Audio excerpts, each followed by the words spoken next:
Welcome back to Ergostown 4th grade engineers. Today we're on lesson 2.4, activity 4, writing a design argument. Let's review our unit question. Again, we are trying to figure out how the electrical system works. So today, writing a design argument. Today we're going to do the same thing that system engineers do. They make arguments about how the solutions that they came up with meet certain criteria. So think back, we wanted to figure out how to help Ergostown not have blackouts. The city manager gave us 2 possible solutions and some criteria that they had to meet. Today, we're going to do the same thing that a real engineer would do.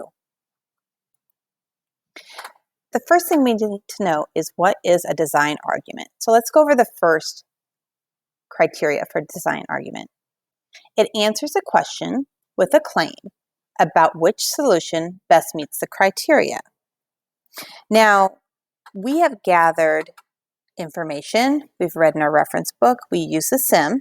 These are things we're going to consider, everything, all the evidence we've gathered to help us write a design argument for Mayor Jules. So I need you to get out your investigation notebook. And we're going to turn to pages 36 and 37. And we're going to think through how to write a design argument about saving energy in Ergostown. Now I want you to remember that as we go through these directions, that we have criteria. Do you remember what criteria is? If you look at it, it's written here on your page 36. The criteria are the things engineers must think about in order to know whether or not something has worked or if it's a good solution.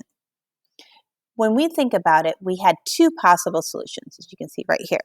And we have already decided that one of the solutions did not meet all the criteria.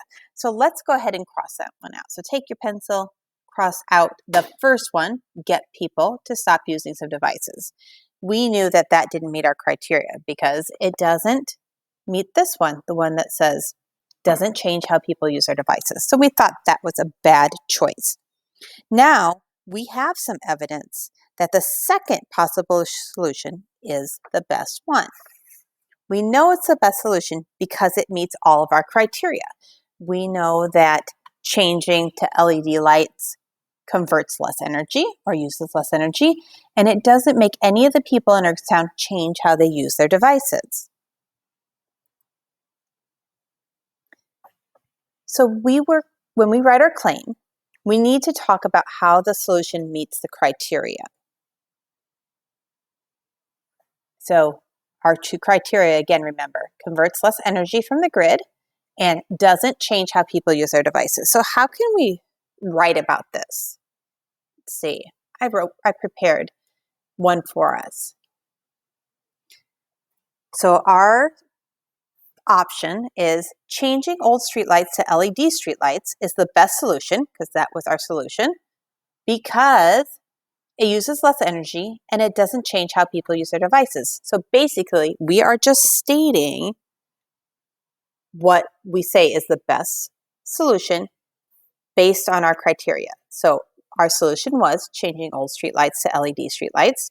We say it's the best because, going back to our criteria, uses less energy and it doesn't change how people use their devices. All right, so we're starting to write our argument already.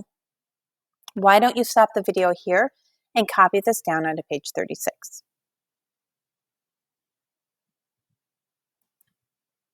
Let's go to the second part of what a design argument is.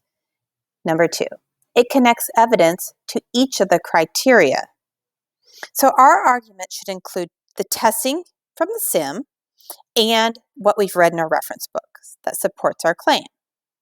When you write about the evidence, you will have to explain how it's connected to the criteria as we write about these 2 questions. I'm going to give you some questions here. Here's our questions we're going to think about. How do I know my solution helps Ergostown save energy? How do I know that? Think back to your SIM. Think back to what we read in the reference book. And number 2, how do I know my solution won't change how people use their devices? Again, think back to our simulation and think back to what we read in our reference book. It's all energy. So let's go back to our page 36 in our investigation notebook. Now we're going to include the evidence that our solution meets our criteria. So before we said this is our solution, changing the old streetlights to LED streetlights, and that it was best because it uses less energy, criteria 1, and doesn't change how people use their devices, criteria 2. Now we have to tell how it meets those two things. So let's read this. When we tested LED lights in the sim, I observed that the LED used less electrical energy to produce the same amount of light energy as the light bulb. So when I put everything together, I could see that it used less energy to get the same amount of light. I didn't have to go all the way to 100 to make the same amount of light.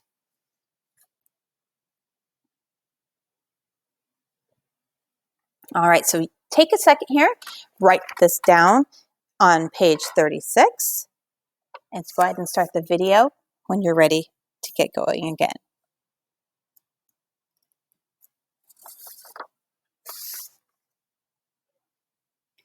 So now we're going to write our argument. So this is just the beginning, what we did. And then we're going to write our argument about replacing the lights. So we're trying to convince Mayor Jules that he should replace all the street lights with LED lights. That's our argument. I want you to take your time, and you'll do this on page 37. Write down all your thoughts. Now remember, you are doing something really important because in real life, engineers do this all the time. Each time they have to come up with some solutions to problems, they do arguments. Why you should do this, why you shouldn't do that. It meets this criteria, it doesn't meet this criteria. I want you to take your time. It's very important to get all the information, show the evidence from both the sim and from the reference book. So let's review our key concept from this particular chapter. Engineers argue for one solution over others based on how well it meets criteria. What you're doing is exactly this. You are arguing for solution 1 to replace the streetlights with LED lights based on the criteria. The criteria is it had to use less energy and couldn't change how people use their devices. You have to tell me how our solution meets these criteria and convince Mayor Jules to switch to LED streetlights.